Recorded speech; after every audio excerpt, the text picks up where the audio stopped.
우리가 공부하겠습니다. 고린도전서 7장 1절에 있는 말씀을 읽겠습니다.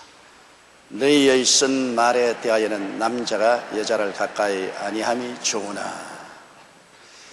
고린도 교회에서 바울에게 질문한 편지가 있었습니다. 그것은 사람이 결혼을 해야 됩니까? 결혼을 안 해야 됩니까? 그것을 물은 것입니다. 결혼하는 것이 좋습니까? 독신으로 사는 것이 좋습니까? 요사이 상당히 독신주의가 팽배해서 미국이나 프랑크푸르트부터 시작해서 오늘 한국에 이르기까지 독신 아파트가 유행을 하고 독신 생활하는 사람들이 많이 있는 것 같습니다. 남자들보다도 노처녀들이 기왕 시집이 안 가질 바에야 혼자 살자, 그런 말을 하고서 독신으로 사는 사람들이 많이 있는 것 같습니다. 그런데 이 고린도 교회는 사회가 굉장히 음란한 사회였습니다. 가정적인 질서가 무너지고 사회가 음란으로 팽배하고, 또 그곳에 이방신을 섬기는 예배 처소에 가면은 직업적인 여사제가 있어서 내용으로 말하면 창녀입니다. 그들이 섬기는 하나님 앞에서 성적인 방종을 통해서 예배를 드리는 이런 아주 비참한 그런 사회 현상이 있었습니다. 그렇기 때문에 고린도 교회에서는 결혼을 하는 것이 좋습니까? 결혼을 안 하는 것이 좋습니까? 그런 질문을 했습니다. 여러분, 이 질문은 벌써 하나님이 성경에 대답해 놓은 것입니다. 창세기에 하나님께서 아담을 깊이 잠들게 하시고 그 옆구리 뼈를 취하여 여자를 만드셨습니다. 그리고 남자가 그 부모를 떠나 여자와 연합하여 한 몸을 이룰지라, 그렇게 말했습니다. 그러고 난 다음에 생육하고 번성하여 땅을 충만케 하라, 그렇게 말했습니다. 결혼해서 자녀를 낳아 땅을 충만케 인류로서 번창하게 하는 것이 하나님의 뜻이었습니다. 하나님의 근본적인 그 뜻이 부인될 수가 없습니다. 그러므로 이 세상에 사는 동안에 남녀가 결혼하고 자녀를 생산하고 그리고 후손을 기르는 것은 하나님의 근본적인 뜻인 것입니다.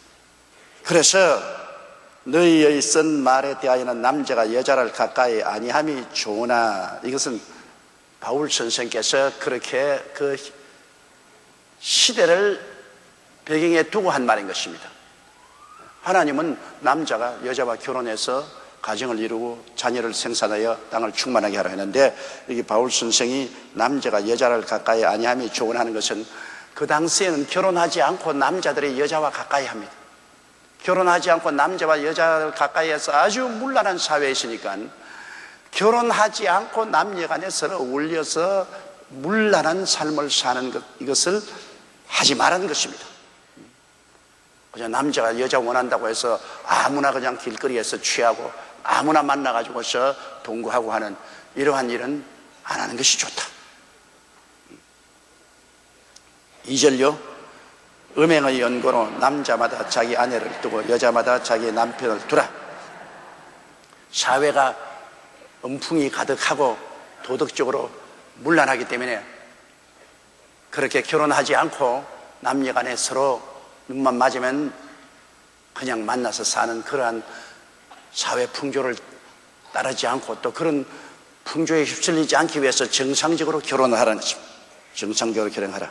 음행의 연고로 남자마다 자기 아내를 두고 여자마다 자기 남편을 두고서 정상적인 가정을 가져라. 하나님이 원래 말씀한 것처럼 남자가 그 부모를 떠나 여자와 연합하여 한 몸을 이룰지라 하는 정상적인 가정을 가져라. 그렇지 않으면 음풍이 사회에 가득하고 도덕적으로 굉장히 문란하고 부패한 사회가 되기 때문인 것입니다. 그 다음 3절요. 남편은 그 아내에게 대한 의무를 다하고 아내도 그 남편에게 그렇게 할지라. 결혼을 했으면 부부간에는 의무가 있습니다. 그것은 제일 첫째로 육체적인 의무가 있습니다. 잠자리를 같이 해야 될 의무가 있어요. 그리고 그 다음에는 경제적인 의무가 있습니다. 가정의 생활을 영위해 나갈 수 있도록 돈을 벌어주는 경제적인 의무가 있고, 그 다음 또 남편은 가족을 보호해야 될 의무가 있고, 아내는 가사를 돌봐야 될 의무가 있고, 자식을 낳아서 기를 의무가 있고, 이런 다 의무가 있습니다. 그냥 결혼을 하고 서로 합치면은 너는 너대로 살고 나는 너대로 산다는 그러한 상황으로서 결혼해서는 안 되지요. 이러므로 결혼이라는 것은 의무를 다한다는 굉장히 큰 책임이 있습니다. 남편은 그 아내에 대한 의무를 다하고, 아내도 그 남편에 그렇게 하라. 여기서 말하는 의무라는 것은 육체적인 의무를 강조해서 말하고 있는 것입니다. 같이 결혼했으면 육체적인 의무를 다해야 됩니다. 그런데 남자가 결혼하고 난 다음 부인하고 따로 살고, 또 부인이 남편하고 같이 살지 않고 따로 있고, 그건 의무 불이행입니다. 그럴 바에야 왜 결혼을 하는 겁니까? 이렇기 때문에 여기 성경 말씀은 결혼 안 했으면 몰라도 결혼하면 부부간의 의무를 꼭 다하라고 그렇게 말하고 있습니다. 넷째로요, 아내가 자기 몸을 주장하지 못하고 오직 그 남편이 하며, 남편도 이와 같이 자기 몸을 주장하지 못하고 오직 그 아내가 하느니라. 서로 결혼하면 육체적으로 자기 몸은 자기 것이 아니라는 것입니다.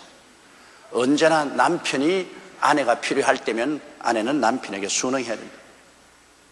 그리고 또 아내가 남편이 필요할 때는 남편이 순응해야 됩니다. 그래서 제가 45년간 목회를 하니까 가정의 모든 트러블, 외면적으로는 사람들에게 안 나타났지만 내면적인 트러블을 많이 보지 않아요.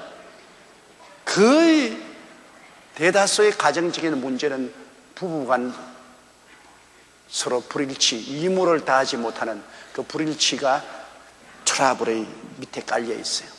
그건 입으로 내놓고 말 안 하죠. 나중에 내용을 들여다보면 결국엔 그것이 문제의 근본 발단이 되십니다.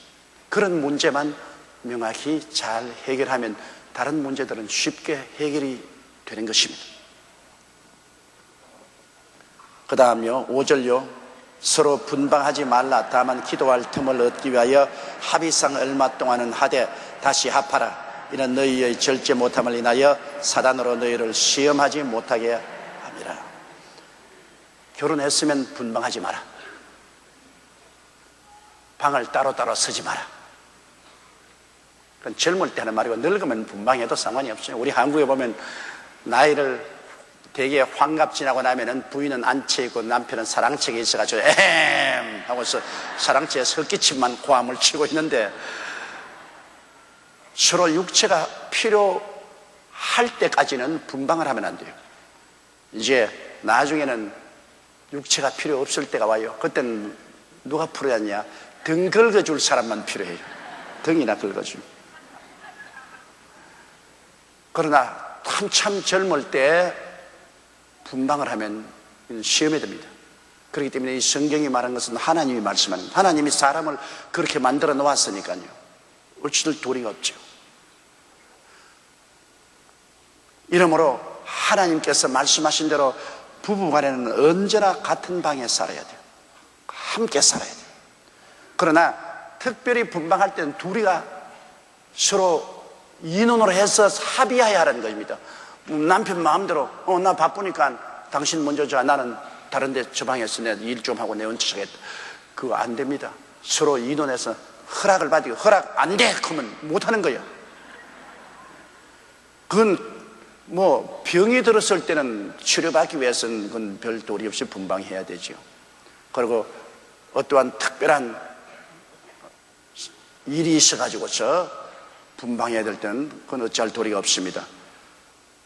여기 성경에 말하는 것처럼 기도하기 위해서, 특별히 뭐 다니엘 기도나 마음에 작정한 기도를 하기 위해서 시간을 내위해서 분방을 해야 되겠다. 그런 뭐 특별한 하나님의 사업이나 또 인간 생활에 있어서도 특별히 이것은 별 도리가 없이 분방을 해야 되겠다는 그런 일이 있으면 그거는 합의하여서 하라는 것입니다, 성경에. 그렇지 않으면 분방을 자꾸 하면 마귀가 틈을 타가지고서 죄를 지게 만듭니다. 사탄의 유혹에 떨어질 수 있는 기회를 제공하기 때문인 것입니다. 사단으로 너희를 시험하지 못하게 하라, 유혹하지 못하게 하라는 것입니다. 그러나 6절요, 그러나 내가 이 말을 하면 권도요 명령은 아니라. 바울 선생께서는 권면을 하는 것이지 명령을 하는 것은 아니다. 명령을 하는 것은 아니다. 이렇게 해야 원만한 가정이 이루어지는 것이지 이렇게 안 하면 죄를 짓는 것이다. 명령은 바로 어기면 죄가 되는 것이거든요. 너 분방하면 죄를 지었다, 죄인이다, 회개해라, 이런 것은 아니고, 죄까지는 안 가지만은 이렇게 하는 것이 하나님께 영광되고 너희에게 유익이 된다는 권면이라는 것입니다. 죄가 되는 사항은 아니다. 권면의 사항이라는 것입니다. 이 권면의 사항은 굉장히 중요한 것이죠.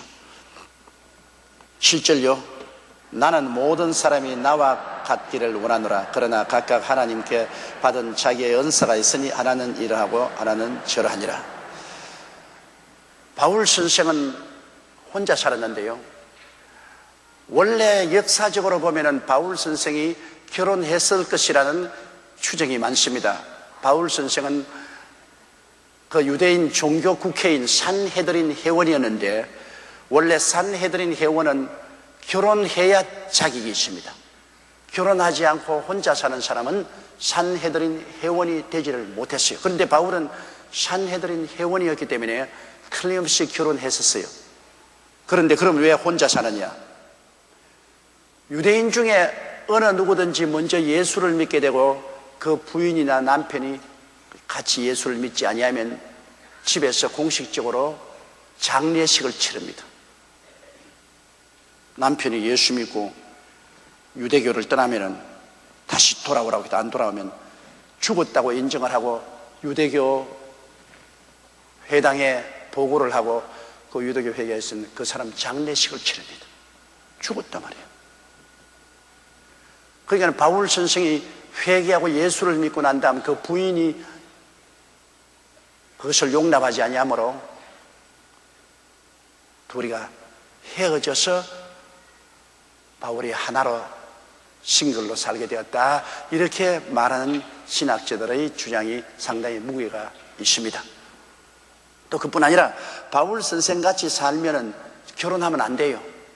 밤낮으로 여행하고 밤낮으로 감옥에 들어가 있고 밤낮으로 얻어맞고 돌아다니고 어떻게 결혼해요? 가정을 가지고 살 수가 없어요. 바울 선생께서는 모든 사람이 다 자기처럼 훨훨 묶임이 없이 사는 것이 좋지만은, 그러나 사람마다 받은 은사가 다르다. 나는 별 도리 없이 사도로서 혼자 살 수밖에 없게 되어 있지만은, 또 그렇지 못한 사람, 목회를 하는 사람은 또 가정을 가지고 자녀를 기르면서 목회해야 되는 것이니까 꼭 나처럼만 살으라고 명령을 할 수는 없다는 것입니다. 하나님이 주신 은사대로 살으라. 예수님도 그렇게 말했습니다. 뱃속에서 태어날 때부터 고자된 사람도 있고, 그리고 하늘나라를 위해서 스스로 고자된 사람도 있다. 그러나 받을 만한 사람 받으라.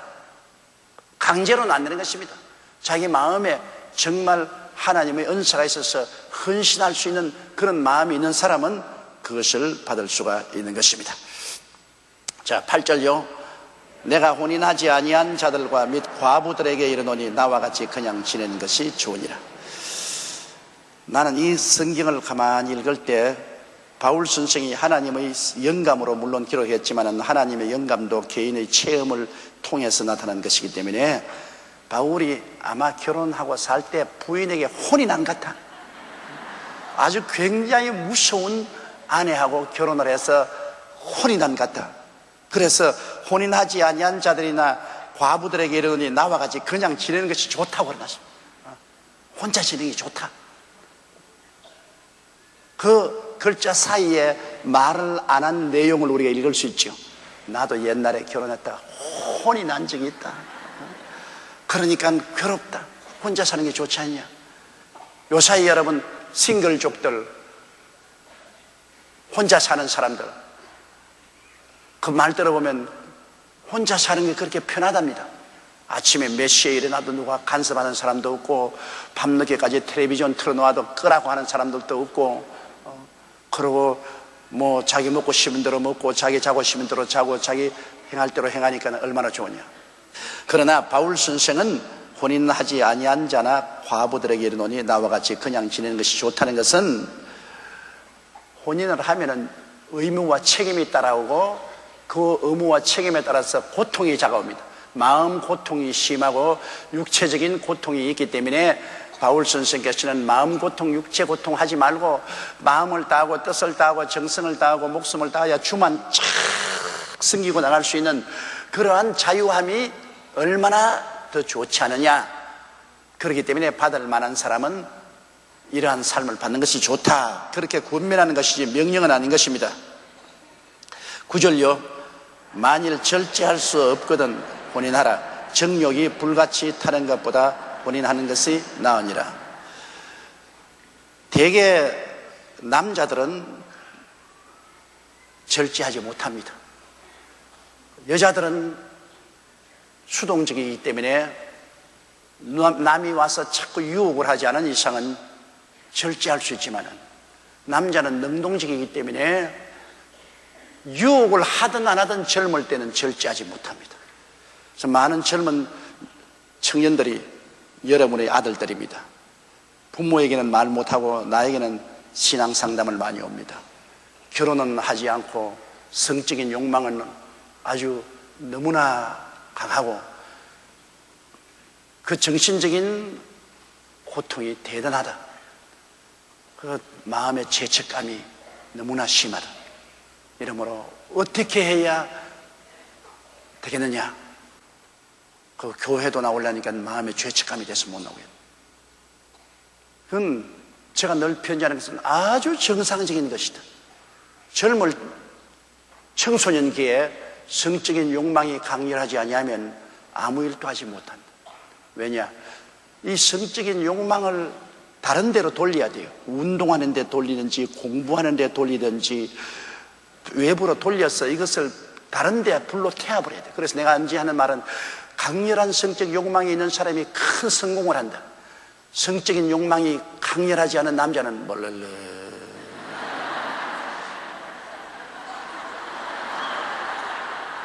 아무것도 못해요. 그러나 남자는 성적인 욕망이 강렬한 사람은 아주 공격적이 됩니다.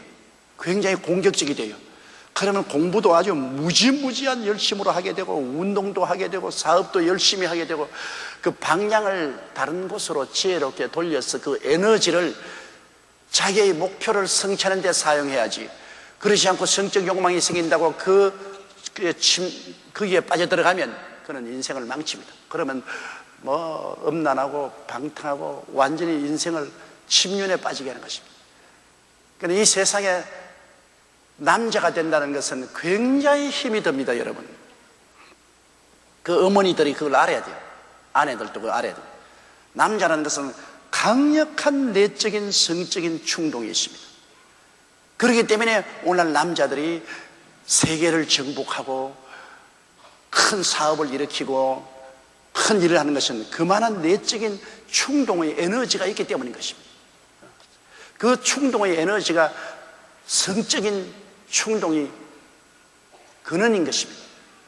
그렇기 때문에 이것을 잘 처리한다는 것이 굉장히 힘듭니다. 더구나 결혼하기 전에 청소년들은 굉장히 이 충동을 견디기가 힘드는데, 그런데 유혹이 다가오고 환경이 나쁘고 다른 친구 만나면 뭐 완전히 아주 나쁜 길로 들어가죠. 그렇기 때문에 굉장히 기도를 많이 해주고, 그리고 그 에너지를 건설적으로 목표를 올바르게 달성하는 것으로 이끌어야 됩니다. 나는 우리 교회 이 청년의 남녀들이 와서 참 하나님께 춤추면서 예배를 드리고 주일날마다 와서 열심히 주님을 섬기고 봉사하면 얼마나 아름다운지 몰라요. 그들은 그러한 하나님을 섬김으로써 그 속에 있는 에너지를 다 태우고 발산할 수 있으니까요. 그리고 결혼한 남자도 한 가지입니다. 결혼한 남자도 30대, 40대 한참 활동력이 있을 때는 그의 정비례에서 성적인 욕망도 굉장히 강합니다. 그렇기 때문에 그러한 활동적인 남자를 부인이 꽉 성적으로 잡아놓고 있어야 됩니다. 그거를 분방을 한다든지 거역을 한다든지, 그리고 또 남편이 부인에 대한 애착심을 잃어버리게 한다든지 하면은 틀림없이 사고 납니다. 열에 열 사고 납니다. 밖에 나가서 혼자 나는 점잖하게 산다 한 사람도 없어요. 그렇기 때문에 결혼한 젊은 여성은 그 자기 남편의 관심을 자기에게 늘 끌고 잡고 있어야 돼요. 육체적인 관심을 잡고 있어야 돼요. 그래서 결혼했으니까 이제는 법적으로 남편이고 아내듯이 내가 화장도 할 필요도 없다. 머리칼도 촥 내려놓고 돼가지고 옷도 아침에 느끼는 거야. 여보, 만정이 떨어져.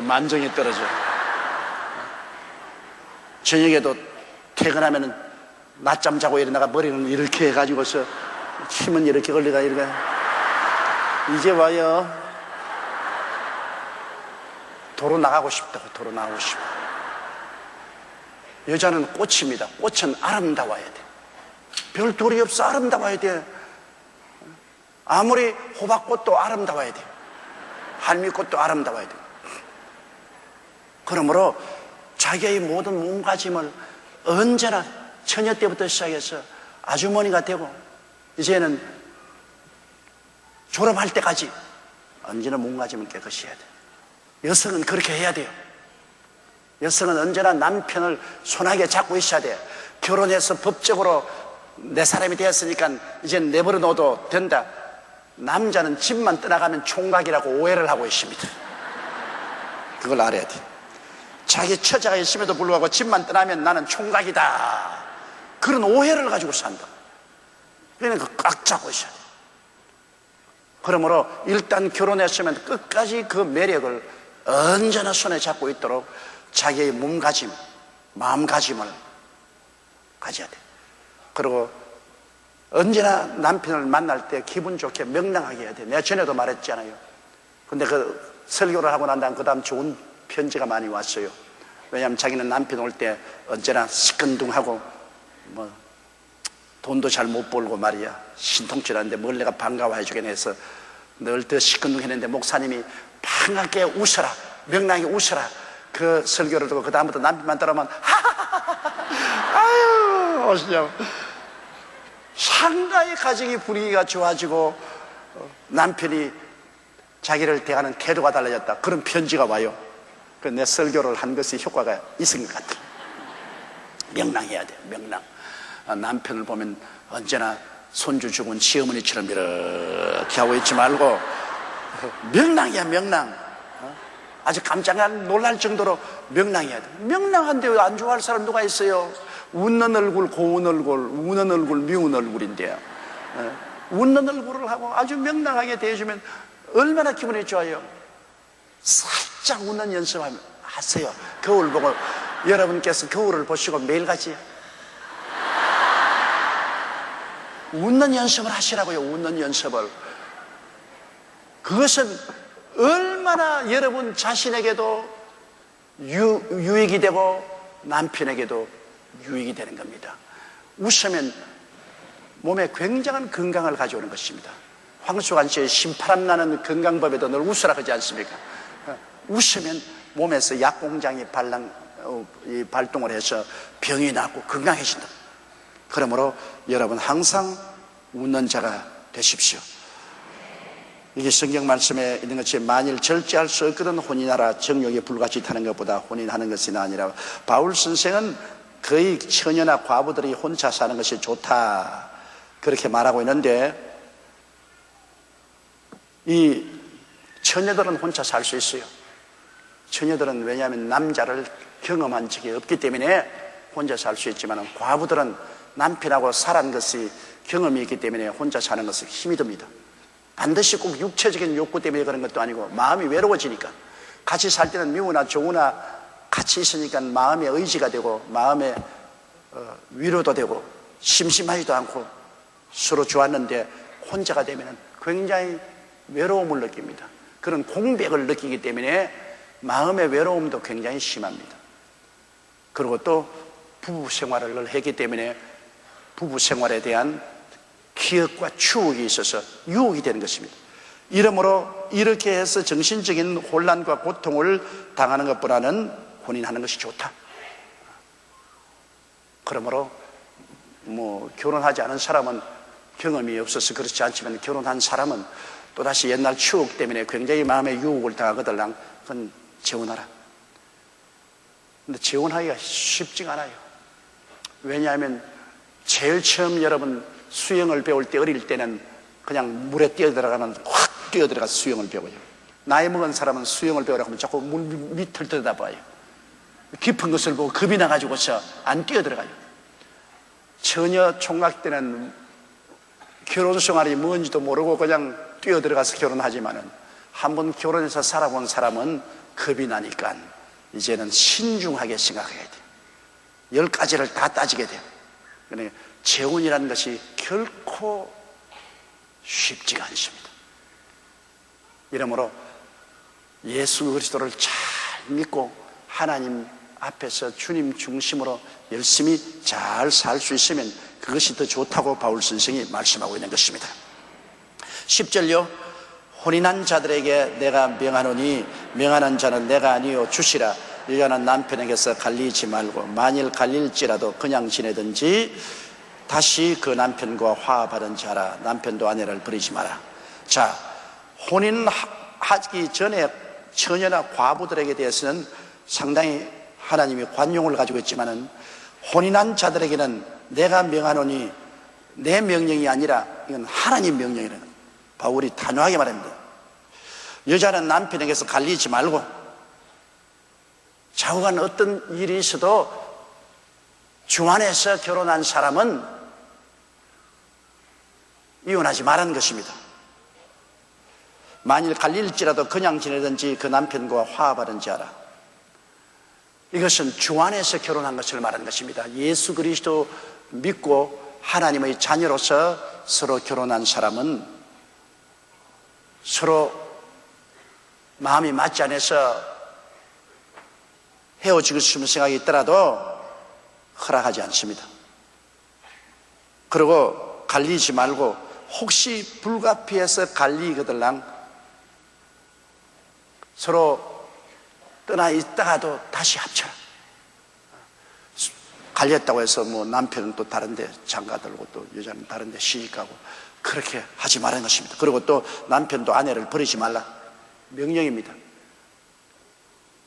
이게 예수 그리스도 이름으로 하나님 앞에서 결혼한 사람은 하나님 앞에서 어마어마한 결혼 계약에 묶이는 것입니다. 물론 남편이 죽으면 아내는 그 법에서 해방됩니다. 또 아내가 죽으면 또 남편도 그 결혼 계약에서 해방되지만은 상대방이 살아있는 이상 이 세상에 사는 동안에는 아무리 법적으로 이혼을 해도 하나님께서는 그것을 인정하지 않습니다.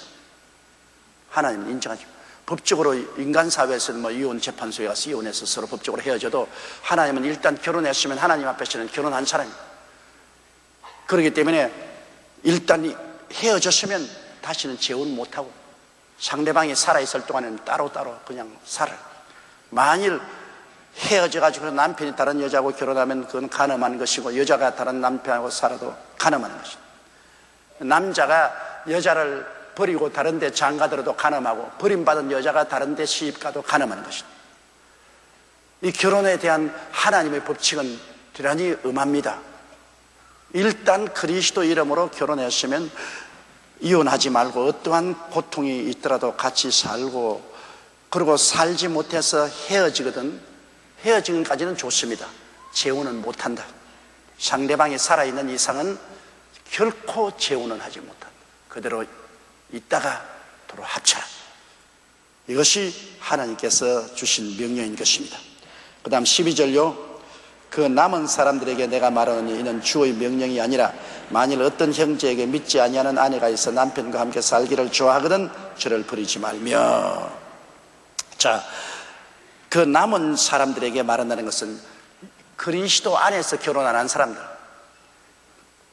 다시 말하면 예수 믿기 전에 예수를 믿지 않고 서로 오다 가다 만나서 결혼을 했는데 예수를 믿고 난 다음에 남편이 아내 보고 너 예수 믿기 때문에 나는 너하고 못 살겠다. 넌 처음 결혼하기 때는 예수 안 믿고 우리가 서로 결혼했지 않느냐. 근데 네가 이제 예수를 믿었으니 나는 너가 예수를 포기하기 전에는 나는 너하고 살 수 없다. 그런 경우는 이혼해도 괜찮다는 겁니다. 왜냐하면 예수 믿기 전에 서로 결혼했다가 한 사람이 예수 믿었기 때문에 못 살겠다. 그래서 남편이 아내 보고 너 예수 믿기 때문에 난 못 살겠다. 오케이. 이혼해야 되면 이혼해야 되면. 또 아내가 남편 보고 당신 말이야 예수 믿기 전에 나는 안 믿는 사람으로서 남편으로 결혼했는데 당신 예수 믿었기 때문에 난 당신하고 못 살겠다. 난 헤어지겠다. 헤어져도 괜찮다는 것입니다. 유일하게 여러분 이혼할 수 있는 허락은 믿기 전에 서로 결혼을 했는데 믿고 난 다음 예수 믿는 조건으로 예수 믿기 때문에 아내 보고 너하고 못 살겠다, 남편 보고 너하고 못 살겠다 할 때 그때는 할 수만 있으면 오래 참으면서 상대방을 위해서 기도하고 설득해서 예수를 믿게 하는 것이 제일 좋으나 그것이 안 되면 갈라져도 하나님 앞에서 죄가 되지 않는다는 것입니다. 그러므로 그 남은 사람들에게 내가 말하는 이는 주의 명령이 아니라 만일 어떤 형제에게 믿지 아니하는 아내가 있어 남편과 함께 살기를 좋아하거든 버리지 마라. 믿지 않은 아내가 우리 남편 믿어도 좋으니까 나는 안 믿어도 믿는 남편하고 같이 살겠다면 버리지 마라. 또 13절요. 어떤 여자에게 믿지 아니하는 남편이 있어 아내와 함께 살기를 좋아하거든 그 남편을 버리지 말라. 남편은 예수 안 믿고 아내가 예수 믿었는데 그 남편이 아이고 너 예수 믿어도 좋다 나하고 같이 살자. 나는 안 믿을란다. 그러나 나하고 살자. 좋아하거들랑 헤어지지 마라. 14절요. 믿지 아니하는 남편이 아내로 인하여 거룩하게 되고 믿지 아니하는 아내가 남편으로 인하여 거룩하게 되나니 그렇지 아니하면 너희 자녀도 깨끗이 못하니라. 그러나 이제 거룩하니라. 아내가 예수를 믿으면 남편이 구원은 못 받아도 아내 때문에 그 영향력을 받아서 거룩하게 됩니다. 그러므로 그 두 사이에서 낳은 자녀도 거룩하게 됐죠. 또 남편이 예수를 믿는데 아내가 안 믿더라도 남편의 믿음의 생활로 말미암아 그 아내가 거룩하게 되는 것입니다. 그 옛날에 구약 시대에 보면은 여러분 이 제사장이 하나님께 앞에서 무슨 그릇을 만지면 그릇이 거룩하게 되고 옷을 만지면 옷이 거룩하게 되고 그렇게 되는 것처럼 남편이 하나님을 믿으면 그 남편 있는 믿음으로 말미암아 안 믿는 아내까지 거룩하게 됩니다. 거룩하게 됩니다. 그래서 그들 사이에는 자녀도 거룩하게 돼요. 또 아내가 예수 믿으면 남편이 거룩하게 되어서 그 영향력이 굉장히 큽니다. 같이 사는 것은요. 왜냐하면 부부는 한 몸이 아닙니까? 한 몸이기 때문에 하나님 믿는 사람하고 안 믿는 사람하고 서로 같이 부부가 돼서 지나면 한 몸이 되니까 거룩함이 전달되는 것입니다. 이러므로 믿지 아니하는 남편이 아내로 인하여 거룩하게 되고 믿지 아니하는 아내가 남편으로 인하여 거룩하게 되나니 그렇지 않으면 너희 자녀도 깨끗이 못하니라. 그러나 이제 거룩하다고 말했습니다. 그러므로 한 사람만 믿어도 온 가족이 거룩하게 되는 것입니다. 그러면 15절요. 혹 믿지 아니하는 자가 갈리거든 갈리게 하라. 형제나 자매나 이런 일에 구속받을 것이 없느니라. 그러나 하나님은 화평 중에서 너희를 부르셨느니라. 아까 내가 말한 것처럼 믿지 않은 자끼리 상대가 예수 믿었으니까 안 살겠다면 좋다. 그렇게까지 나오고들랑 거기에 걸릴 것 없다. 헤어져라. 남편 예수 믿기 때문에 아내가 안 살겠다 그러면 헤어져라. 또 아내가 예수 믿기 때문에 남편이 나는 예수 믿는 사람하고 못 살겠다고 고집을 부리면 헤어져라. 이것은 하나님 앞에 법이 안 되는데 그러나 화평 중에 하나님이 부르셨으므로 그렇게 서로 헤어지면서 서로 마음의 원한을 갖고 상대를 비난하고 상처를 주고 헤어지는 것보다는 화평 중에 하나님 부르시면 참고 견뎌서 기도해서 상대를 회개시키고 구원시키는 것이 제일 좋다, 그 말인 것입니다. 자, 16절요. 아내 된 자여 내가 남편을 구원할는지 어찌 알 수 있으며 남편 된 자여 내가 내 아내를 구원할지 어찌 알 수 있으리요. 그 말 그죠. 참고 견뎌서 남편 위해서 기도하고 아내 위해서 기도해서 상대방을 구원할 수 있을는지 어떻게 알겠는가. 그러므로 좀 더 참아보고 좀 더 참아보아라. 그러나 정 갈리겠다면 갈랐어도 하나님 앞에 죄는 안 된다는 것입니다. 그러니 가장 엄격한 것은 주 안에서 결혼한 것이 가장 엄격합니다, 여러분. 이미 예수 그리스도를 구주로 모시고 하나님 한 아버지 앞에서 중생한 사람으로서 결혼한 사람은 절대 이혼이 허락되지 않습니다. 서로 분리되어 있든지 도로 합치든지 그렇게 해야지 상대가 살아있는 이상은 절대로 재혼도 되지 않습니다. 그 재혼하면은 이것은 간음이 됩니다. 간음한 자는 하늘나라를 상속으로 받지 못한다고 하지 않습니다.